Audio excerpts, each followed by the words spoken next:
राज्य सरकार प्रदेशवासियों को महंगाई से निजात दिलाने बड़ी राहत देने जा रही है। केंद्र के बाद अब राज्य सरकार पेट्रोल डीजल के दामों में कटौती करने जा रही है।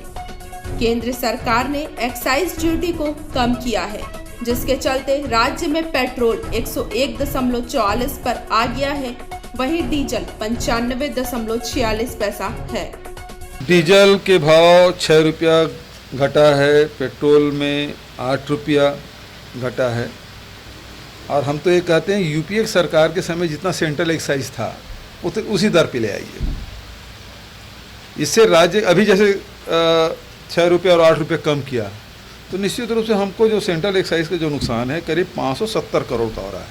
लेकिन प्रदेश की जनता के हित में बिल्कुल हम इस निर्णय का स्वागत करते हैं, बल्कि हम तो मांग करते हैं कि इसको जो यूपीए सरकार के समय जो सेंट्रल एक्साइज था 9 रुपया और 3 रुपया उस दर पे ले आना चाहिए, नंबर 1। नंबर 2, भारत सरकार ने सेस 4% लगाया है, जो पहली बार लगा है पेट्रोल और डीजल में, उसे समाप्त किया जाना चाहिए। जहाँ तक वेट की बात है वो तो वैसे ही कम हुआ, तो हमारा तो अपना हिस्सा कट ही गया, भारत सरकार कटा, क्योंकि 42% हमको मिलता है और बचत भारत सरकार का। मैंने पहले भी कहा भारत सरकार निर्णय ले पूरे देश में इसका असर हो, अलग अलग राज्यों करने की अपेक्षा। जहाँ तक हमारे राज्य की बात है, पिछले समय भी आपको याद दिलाऊं कि हम अपने पड़ोसी राज्यों के में कितना वेट वो कम कर रहे हैं उसको हम लोग देख रहे हैं, उसके हिसाब से हम लोग कम कर देंगे। और पिछले समय भी हमने कम किया था।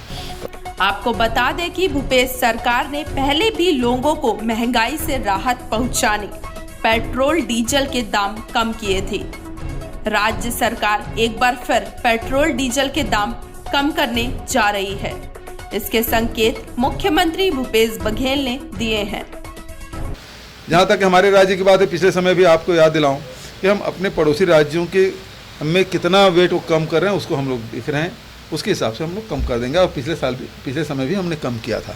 तो अभी यदि भारत सरकार से पुनः मैं मांग करता हूँ कि यूपीए सरकार के समय जो सेंट्रल एक्साइज था पेट्रोलियम पदार्थों में उसी दर पे ले आए, और रसोई गैस की कीमत को जितना यूपीए सरकार के समय था उस दर पे आम उपभोक्ताओं को रसोई गैस मिलना चाहिए। उन्होंने कहा कि पेट्रोल डीजल की कीमतों को लेकर पड़ोसी राज्य का अध्ययन कर रहे हैं, जिसके बाद आवश्यकता पड़ने पर प्रदेशवासियों को राहत पहुंचाने हर संभव प्रयास किया जाएगा।